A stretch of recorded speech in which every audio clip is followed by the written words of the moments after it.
Welcome to another edition of Chart Talk. I'm Tony Ogorek. I'm here with Jeff Viksjo. And Jeff, today we're going to talk about the debt ceiling, the federal debt ceiling, and how the government finances things, how that has contributed to where we are today.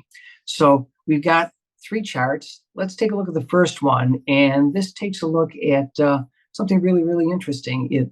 We know that the government may run out of its debt ceiling authorization by the beginning of June. And here we've got a chart of treasuries, and it looks sort of interesting, doesn't it?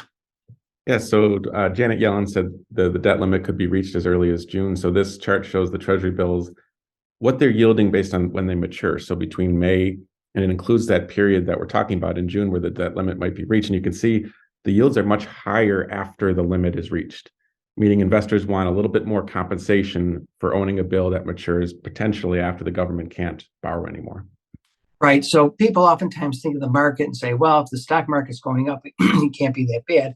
But the bond market really is indicating, we just like a little bit more yield on things to compensate us for some of the implied uncertainty that's going on. And so, we look at that debt ceiling, and it always ends up, Jeff, getting, to deal with spending. But also a significant part of that is like how we finance that debt. So let's take a look at the next chart. And this one's really interesting. At the left end of the chart, you see we're financing at a short maturity. And as we go out, the maturities go out to 30 years. And this is really sort of an interesting chart, isn't it? Yeah, when homeowners take on debt in the form of a mortgage and interest rates are low, they want to lock that low interest rate in for as long as they can. They get a 30-year mortgage. That's usually what we would recommend, Tony, correct? Mm-hmm.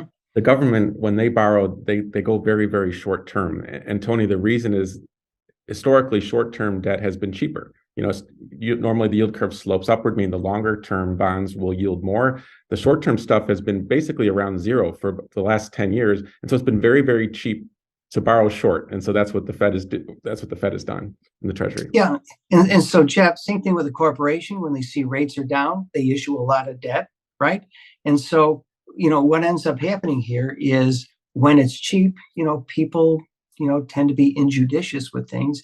And then that leads us to our next chart, which takes a look at what the actual carrying costs, of what the cost of interest is in the budget. And you can see this line is just, climbing to the sky.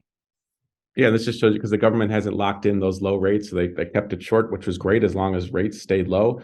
We know rates have shot up, and so their interest has shot up now too. And of course, they already run at a deficit, Tony. So those interests, they just need to borrow more to pay the interest now. Yeah. So, Jeff, I think the bottom line is it's not just spending, but these low rates have encouraged them to spend, not pay for it. And now that rates are up, now the chickens have come home to roost. So thank you, Jeff, and thank you for watching this edition of Chart Talk.